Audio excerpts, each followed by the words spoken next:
How are you guys? Welcome back to War Game in China.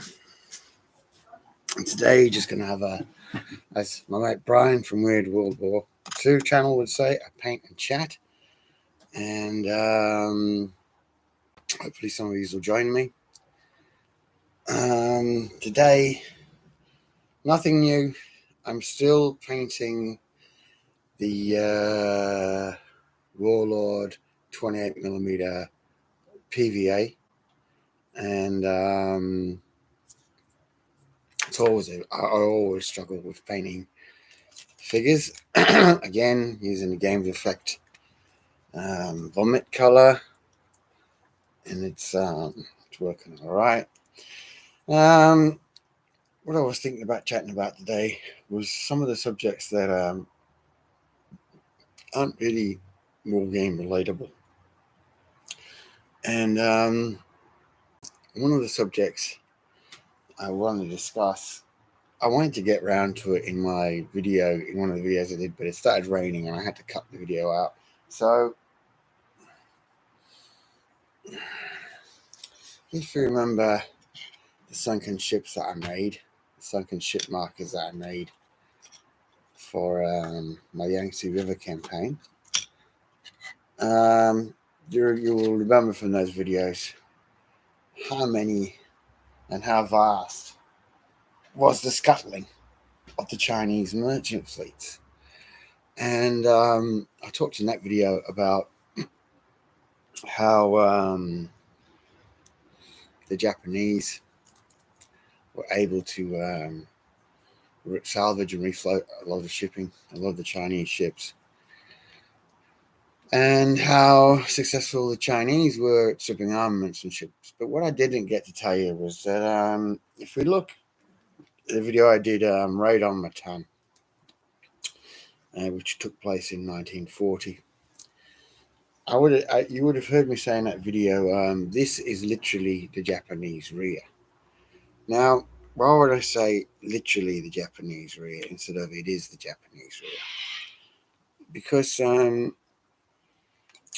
once the Japanese army had advanced in China, it was never numerically strong enough to link all its lines together and have one united line as a front.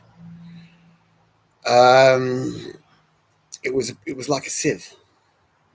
Structurally, solid enough on the shape of the sieve, it looks, but the water ran through it.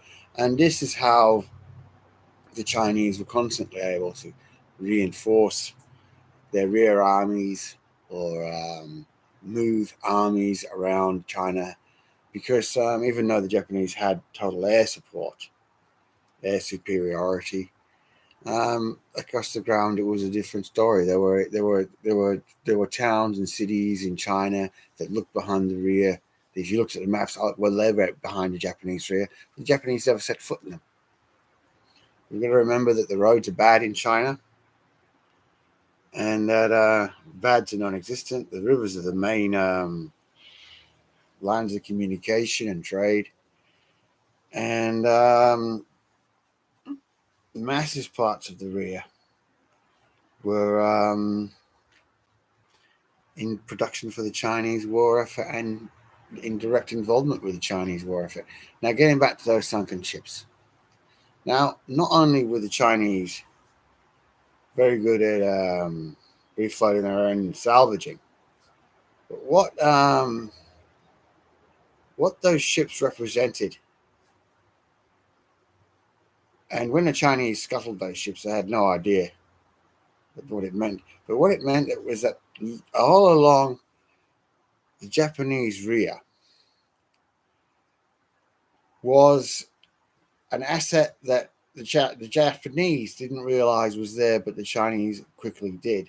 You see, the propulsion units of these ships, the steam units, the steam turbines, would all end up being stripped out, transported overland, and to be turned into small factories to power small factories or even larger factories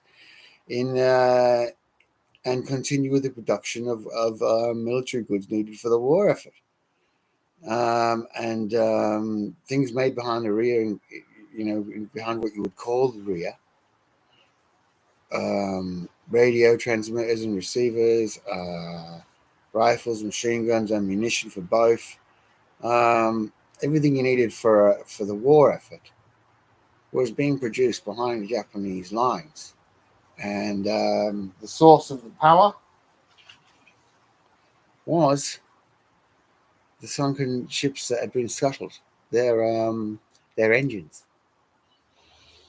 So when we looked at the raid on Matan, we could say, oh well, we've got like one Chinese commando type action. But if we think about how long it would have took to strip out those engines from the ships, and how heavily patrolled the waterways that those ships lay on were by the Japanese, it's a military engineering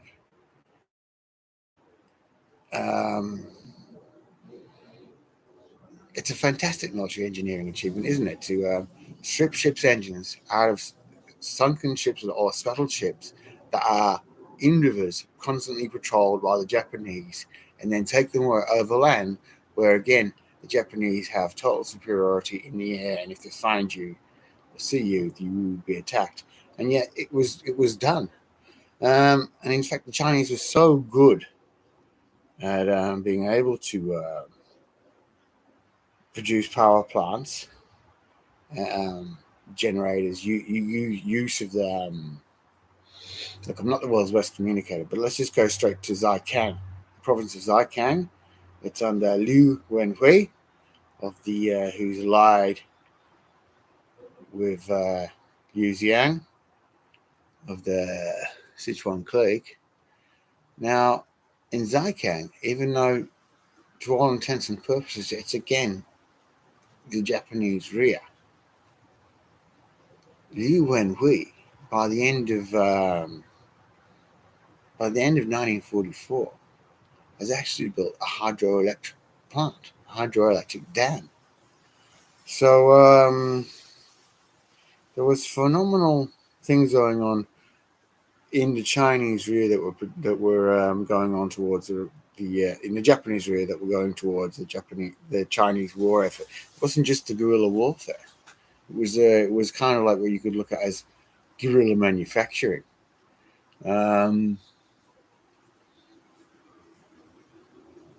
It's something that I would like, that I've always felt needed to be discussed more, because the ingenuity of that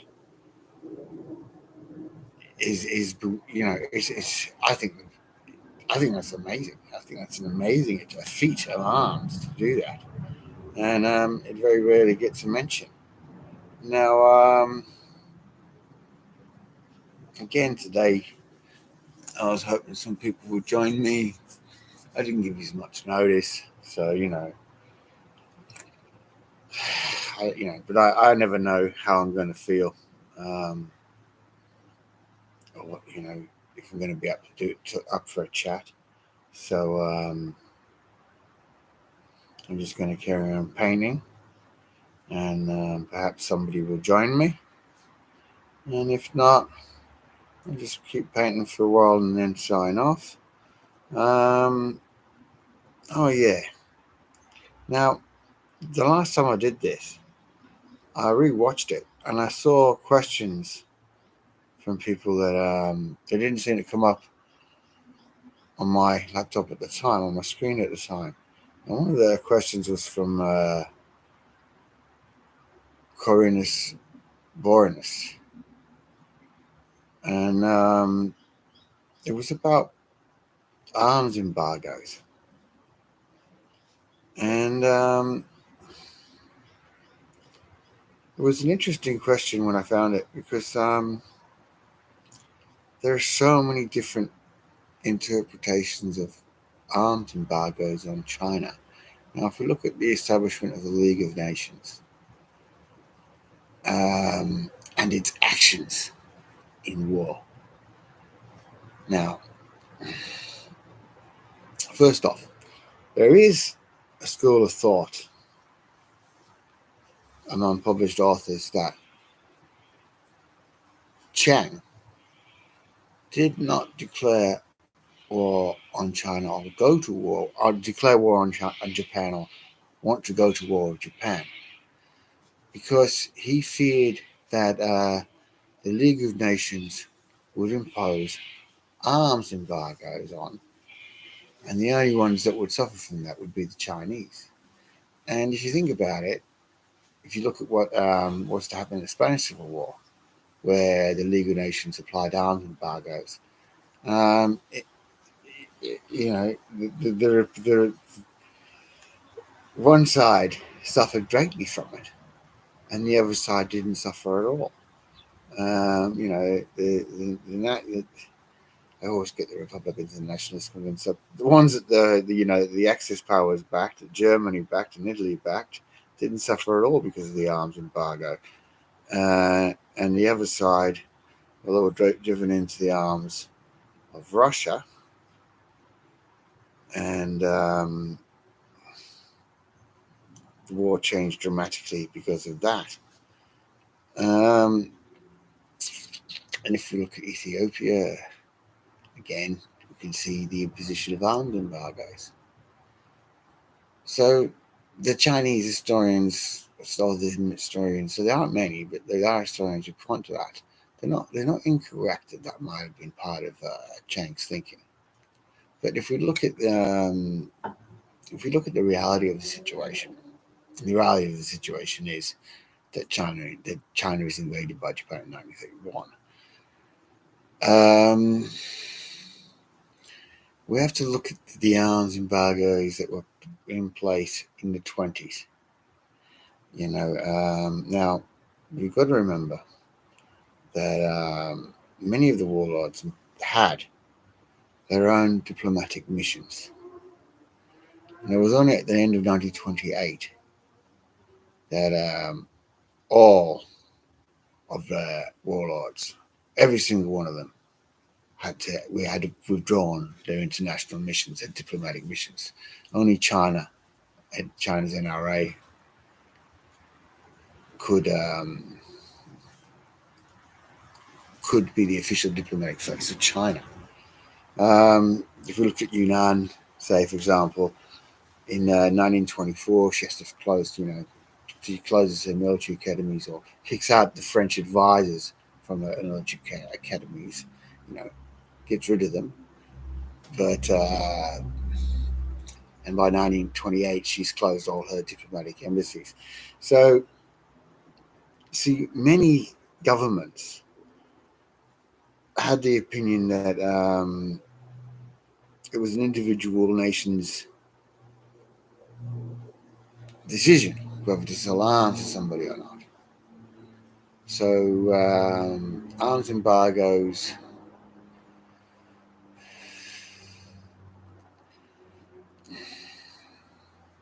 it depends who you're trying to buy from.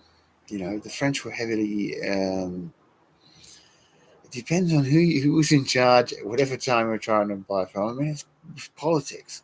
So yes, China was getting penalized in some ways about buying arms and restrictions, but in other ways she wasn't. So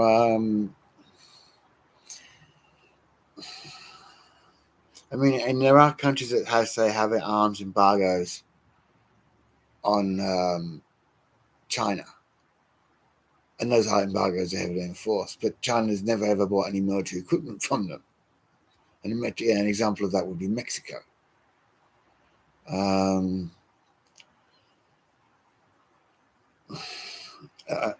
I think what we're looking at when we look at one of the factors that really affects China's ability to buy arms, and it affects you whether you're the National Revolutionary Army or the KMT or whether you're just a warlord trying to get some gear, is that the Chinese silver dollar, which is what you have to pay for if you want to buy things on the foreign market if you're Chinese, suffered a little bit in the 20s from not being as solid. I'm not a currency expert, but a Chinese silver dollar wasn't the whole weight, wasn't silver. 20% of it was supposed to be solid silver, the weight of it. Okay, and that was the same for all silver dollars. So some silver dollars were questionable or had been found to be questionable. So by the mid-20s, it was a move in China to start using Mexican silver dollars. And so some of these embargoes weren't just, it's morally we don't want to sell arms, but it was, we've been burnt, we got ripped off here, so we ain't taking no silver dollars for Chinese silver dollars for arms payments anymore. Now this didn't happen with the government, but remember, there's more than the national revenue, there's more than the KMT, there's more force factors in China buying weapons than the KMT. So you look there at embargoes that were voluntary. I mean, if you look at say Northern Europe, TV Sung, finance minister of China, is buying rifles and ammunition freely in Scandinavia in 1928. So again, he's not suffering from arms embargoes, but it's what you want, isn't it? Arms embargoes don't matter if the person that has them against you doesn't have anything you want to buy, and they really didn't seem to matter at all if you had embargoes on China, if they were going to buy enough to make it worth your while.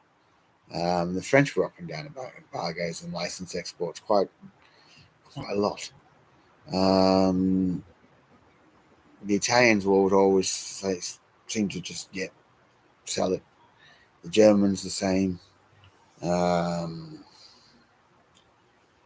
So it's a tricky subject because every subject would have to every rifle, every arm, and every piece of ordnance would have to be would be an individual story in itself as to how embargoes affected it. So it's a great question. It was a great question, and I wish I had the knowledge to fully give it the full money of what it deserves, but I don't have that knowledge, and I think it would require a book to answer that question. So it was a great question. Now then, got nobody here today, and I've been on for 17 minutes. Wow. I don't know what to talk about anymore.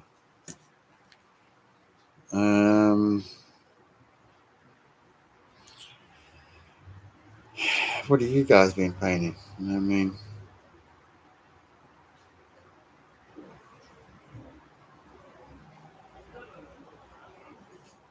yeah. I should be saying something, I know, but nobody's out there.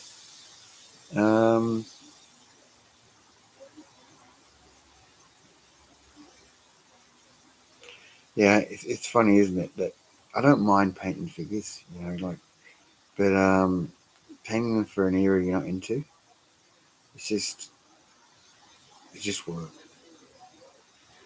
Then these figures, they come out really nice, to be honest, really nice. But I've just taken such a long time to paint them.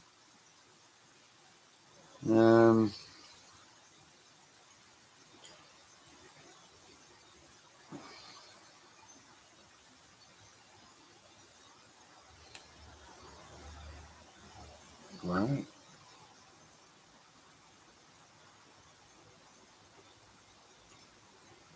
So I should be getting back on the wargaming table, but I kind of lost my. We had a lot of rain this month, and then we haven't really had time. So I haven't done a lot of wargaming this month. I did crack off a few turns of the game yesterday, and uploaded a video. But I've got to get back into Mankou campaign, Wan Jialing. And as soon as I do that,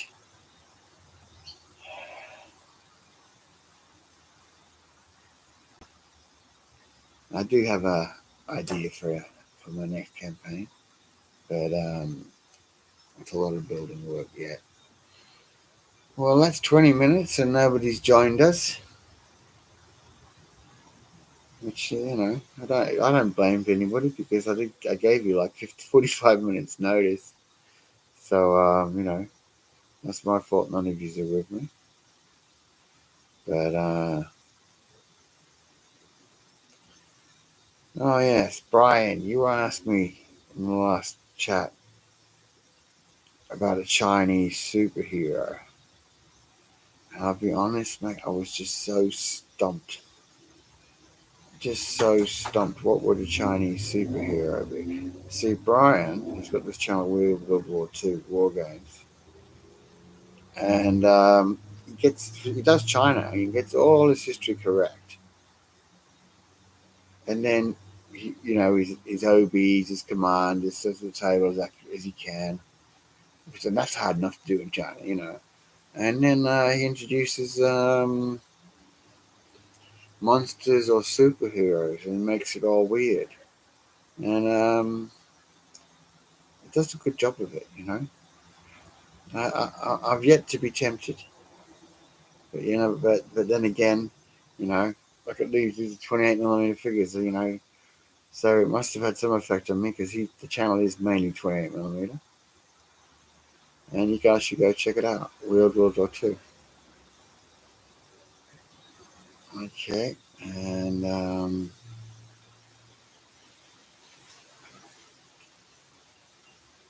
I was hoping to get some feedback for the scenario I did for Bargy Bridge because I wrote that scenario out. And listen, guys, I don't know if I told you, but I'm very dyslexic. So it takes me a long time with multiple corrections and deletions to write anything. So when I gave you this scenario, I hope one or two of you will play it and give me some feedback. And I hope, if any of you did want more scenarios, I could do it because even though it's a struggle, it's not total. It is almost enjoyable, almost. So yeah, I would do it again for you, but it would have to be something that you guys had told me you'd wanted, but you guys don't really tell me what you want. So I'm just doing the channel for what I want. And you're going to see some differences in the channel because I did a video, I think yesterday, and just a quick video.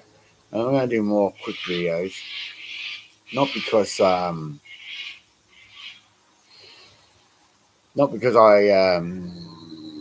want to think that you guys have a short span of attention or anything like that.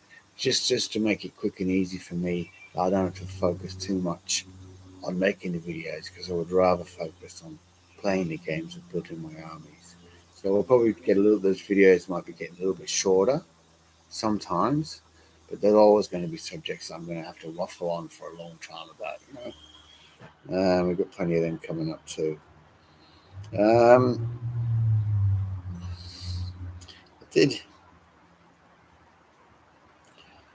did mention in my video previous this year that I'm going to start looking at the Battle of Taiyuan, but I don't know how far that will go. It might be something we have to do next year. I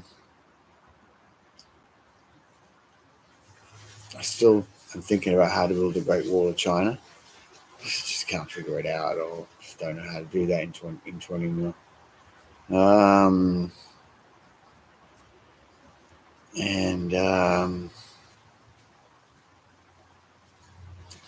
Look, I'm going to give this half an hour. I haven't heard from anybody, and then I'm going to go. So leave me something in the comments. If you want to hear about anything. As I said today, I was just painting. The weather's nice enough to be outside. So I just pressed live. Not much forethought in it. And yeah, probably should have had a subject that I wanted to waffle on about for half an hour or so. But as I said, with the sunken ships supplying power and the little chat we had about embargoes, that's still two subjects hardly anybody will ever think, well, that's one subject hardly anybody's ever discussed, and one subject that certainly, and another subject that certainly needs a lot more discussion. Because, yeah, arms embargoes certainly were relevant, but to what extent is not at an individual level. Now then, and hopefully I'm going to finish these figures soon. I'm not really getting, as I said, time to finish them, and I'm surprised how much work there is in them because the 28mm. I always thought 28mm would be easier than 20mm, but it seems to be a bit harder. You can see all the detail, but there's a lot more to cover because it's a bigger surface area. All your cock-ups are going to show up more.